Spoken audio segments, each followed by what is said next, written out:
Hey guys, welcome back to another episode of the Kinda Opinionated Podcast.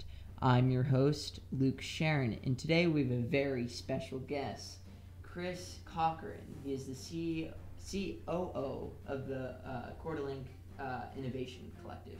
Is that close enough? Close enough? Okay. Yeah. Well, thank you for being on my podcast today. Oh, thanks for having me. Okay. How's your day going? Not too bad, actually. Pretty good. Well, that's good to hear. Well, today we're going to be talking about a couple of topics which I think are very relevant in our communities and even in our country right now, if that's okay with you. Absolutely. Okay. Let's get started then. Okay. This is my first question. In a world where technology has advanced by 4,999,999,900%. That's a big number. Yeah. Since 1970, the idea of automation is a pretty realistic fear. According to McKinsey and Company, by 2030, 800 million jobs will be taken by robots. How do you see us keeping the working class working? That's a really good question. You know, depending on the study that you listen to and that you believe, somewhere between 28 and 47% of jobs are going to disappear as we know them in the next 20 years. And we really at Innovation Collective really think that part of that can be prepared for in advance if we take the right view on how do you prepare for the changing workforce and the change in the way that jobs are going to be done. And one of those things that we believe is for a long time, jobs have been done by people who are doing a laborious task that can be taken over by machines. And the bad side of that is the jobs that machines can do, they probably should do. So if you go back like 150 years, one of those things that like a physical being did that now has been taken over by jobs is the idea of cars and transportation. We typically had horses that did those things. Yeah. We even have the phrase horsepower that we still use to this day, which is weird because they still measure things like rockets in horsepower. That is a little weird. Right? And so there's a lot of things that machines can do that human beings shouldn't do because they're repetitive, there's no creativity, there's no fulfillment. And if you think about factory workers on an assembly line, I've never met a person who works in a factory who got done like assembling parts all day and went, man, that was a satisfying day at work. Well, you know. So what if we could prepare by teaching people to be creators as opposed to teaching people how to be automated, fleshly automatons, and by creating things ourselves, and being beings who are creative and creating new things, we can possibly prepare for the coming changes that are going to happen within the workforce. Well, let me ask you. So, say you're an accountant, and like a robot takes your job. Yeah. And this is like in a long time, but a robot takes your job. How do you where do you see that accountant going? Like, are they going to go and figure out something else they can do? Like, what's how? Maybe, but if you think about it, like I don't think that accounting is one of those things that could actually be fairly easily automated in a fairly quick period of time, like in the next 5 to 6 years. Yeah. I doubt it's going to be that quick, but at least the next 10. Yeah. Tax returns is a good example of this. So we have hundreds of thousands of people across at least America who do people's tax returns every year. In reality, most people don't know this, but if you don't file your tax returns, the government actually files them on your behalf. Yeah, if you wait long enough and you don't do it, I wouldn't recommend it. It's not like something you should do. But if you don't for a long enough, if you do, right, for a long enough period of time, the government, because they know what your employers have reported for you, they know what has been submitted officially for you.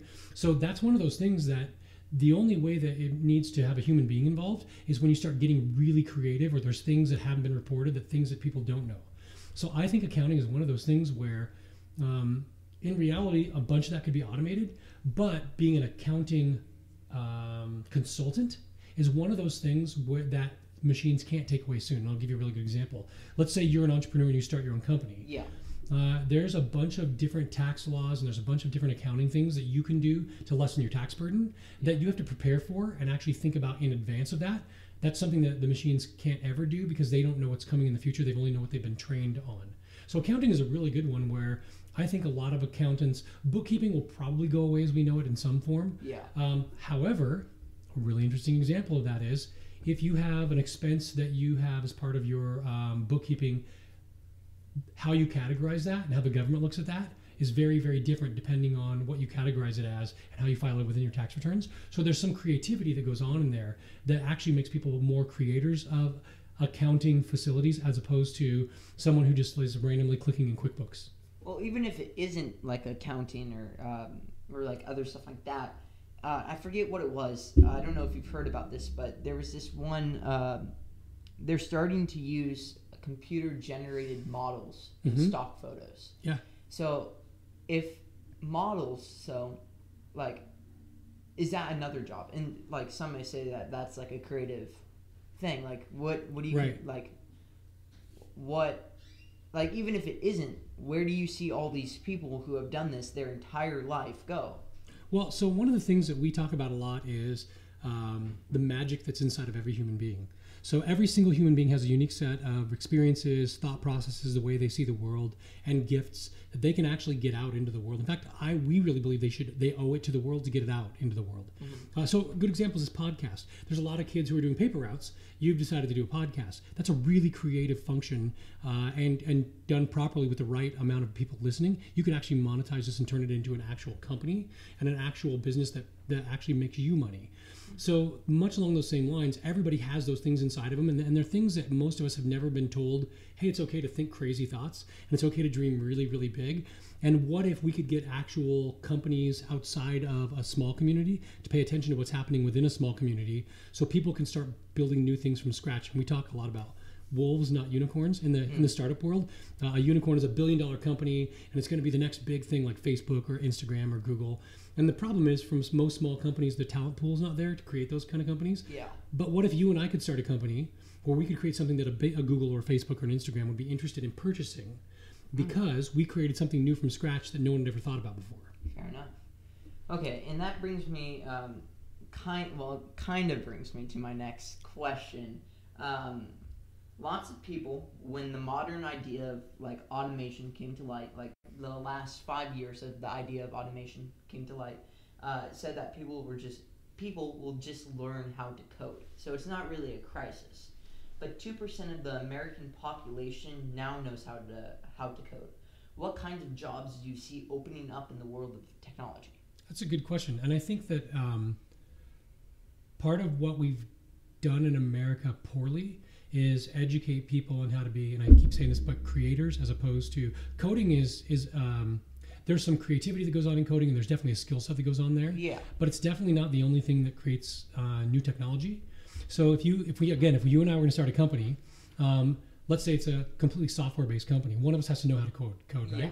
But somebody else has to go out and create business deals, relationships, marketing. There's a legal aspect to what they do. There's this whole other side of things. And so a lot of people think, well, if I'm going to participate in the new economy, I have to actually learn how to code. And in reality, that's a small percentage of what it takes to actually run a company. Yeah. So I think that a lot of people in the future are going to team up with nerds in hoodies to create new companies where they're not the nerds in hoodies, but they understand how to run a business, they understand how to market things, they understand how to actually sell a product. And that's what creates a team. That's why it's so important to have a strong knit community around you to help you build those things. Because you're not going to the average person isn't just going to sit down, learn how to code in Swift or in Python, and then sit down and crank out a new company or new technology. It typically doesn't happen like that. Yeah. So your prediction is that people will go over to these companies like Google or Facebook or even startups and work alongside with them. Well, my prediction is that a lot of people are going to get left behind, to be really honest with you, and not understand that they can do that. But that's why we have that Innovation Collective exists, is so that we can create the environments for people so they can learn how to be a community again and then build things together as a community. And this is a new question that I just had the idea of because you said lots of people might get left behind.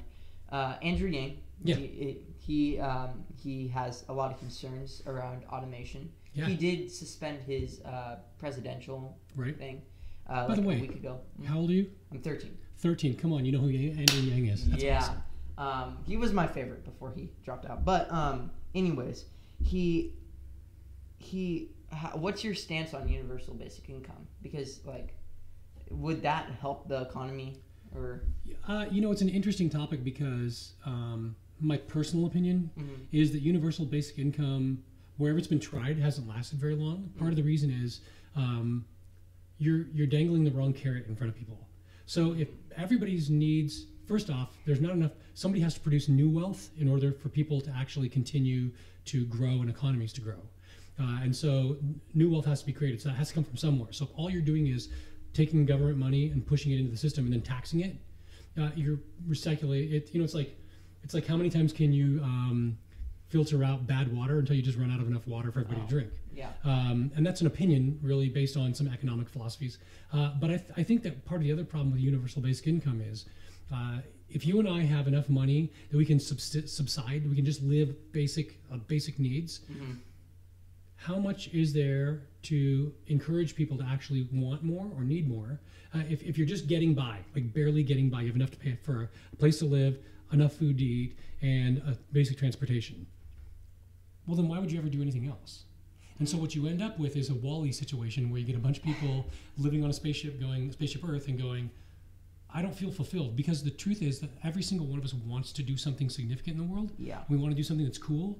And if we don't have an opportunity to do that, it doesn't mean we all will, but if we don't have an opportunity to do that, I think you're going to end up with a situation where a bunch of fat, happy people sit around on a spaceship and go, what more is there? And at some point, even if Wall-E's a great example, when they were introduced to an opportunity that was bigger than just sitting around and eating, they went, oh man, yes, that's what we've always been longing for. We just didn't know it. Building on top of that, I thought in Canada, was it in Canada they did it for like, I forget when they did it, but they did it for a couple of months. Yep. And only 1%, or maybe it was 2% of the population quit their jobs. Right. So if we introduce that to America, do you think that it would be a lot more, or do you think that it would probably be the same?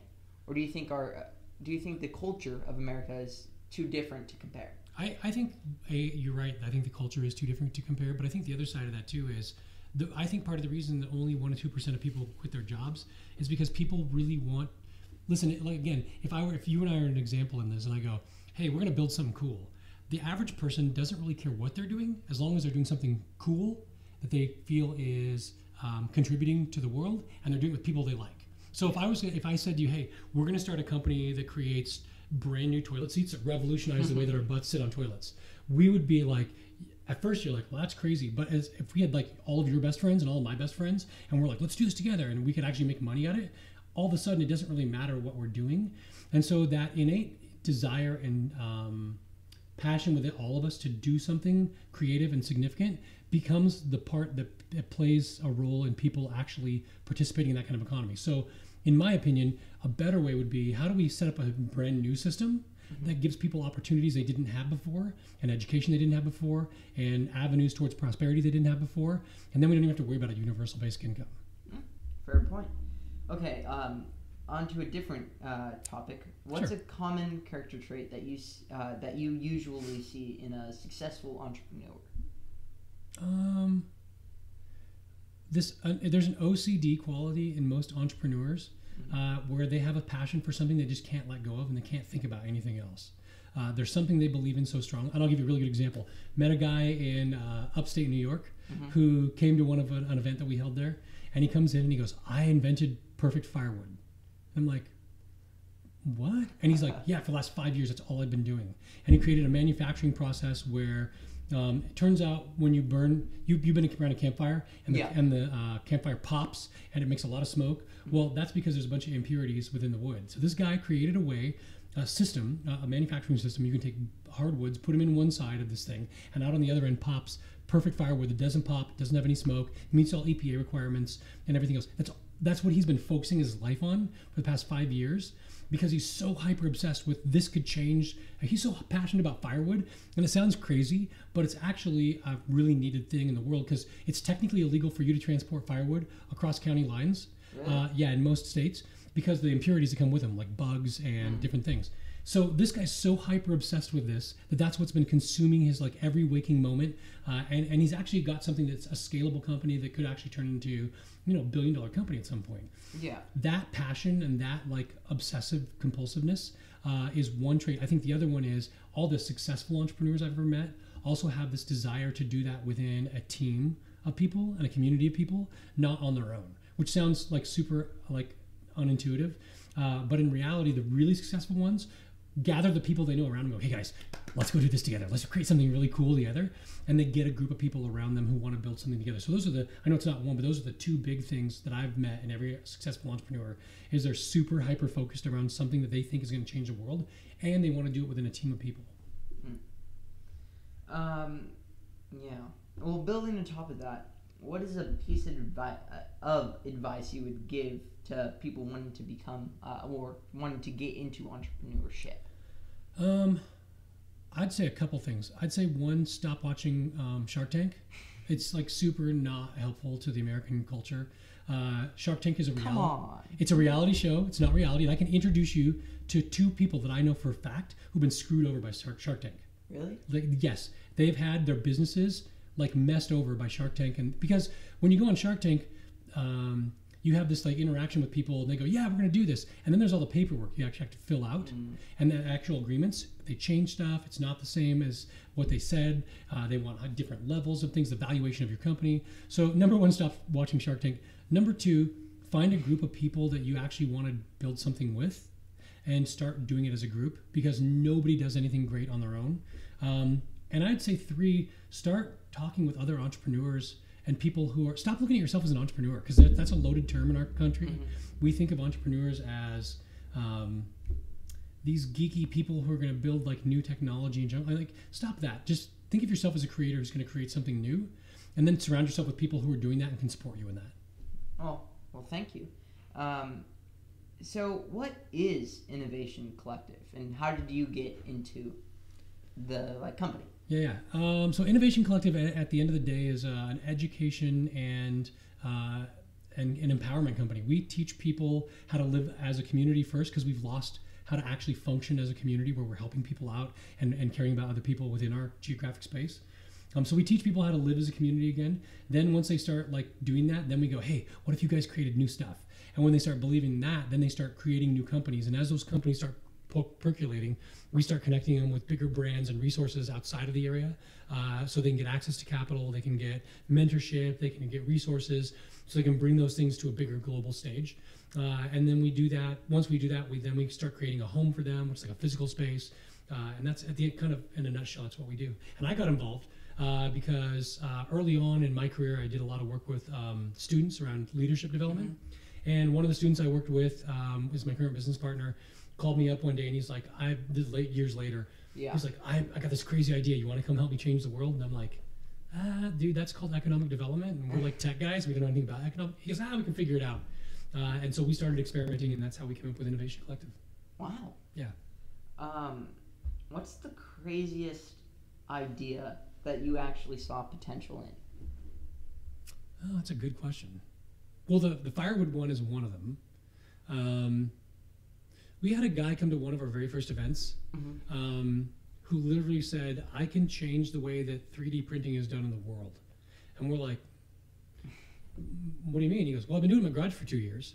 And he figured out a way to 3D print carbon fiber and fiberglass faster than anyone in the world, in a way that actually can embed all the electronics inside of the fiberglass and the carbon fiber. So imagine printing an airplane wing out of carbon fiber and fiberglass faster than anyone's ever done it before. Wow. That's insane. Is he still doing that? Yeah, the company's valued at tens of millions of dollars now. They have a full staff. They're literally changing the way that additive 3D printing is done in manufacturing. I think I've heard of that. Yeah. Yeah. It's a local company in Coeur d'Alene. And this is my favorite question to ask anybody on my show. If you could make a rule for a day and everyone in the world had to follow it, what would it be? That's a good question. If I could make a rule that everyone in the world had to follow for a day, I think that they would have to find 3 people a day to sit down and have a 45-minute conversation with no distractions. And I think I say that because in most of the world, most of the things that are going on geopolitically in the world, most things that are going on in our country politically, socially, those kind of things, all come back to a fear of the unknown, and a sense of isolation. So the suicide rate in America really revolves around a bunch of people who thought they were going to get more out of life but aren't, and don't feel like they have any hope left. And part of that comes from feeling isolated and alone. So if you had 3 people every day that you had to spend 45 minutes conversing with like this, I think the world would be a much better place. And name tags. And name tags. If everyone had to wear a name tag, we'd be much nicer to each other. Be like, oh, hello, Chris. Yes, exactly. Be great. Well, thank you for being on my podcast today. Oh, my pleasure. That was easy. Yeah. Guys, if you want to go support Mr. Cochran, how can they follow you on like Facebook or Instagram? Absolutely. If you want, I'm on Facebook. Obviously, you can friend me on there. But if you want to follow innovationcollective.co, that's our website. Easy place to find us. Co, not .com. And we have events in a bunch of different cities around America. So if you're in one of those cities, they're all listed on the website. If you want to come to one, we'd love to have you. If you have a dream, if you have something you're like, I want to get out in the world, we want to help you do that. Well, thank you for being on my podcast today. Yeah, thank you.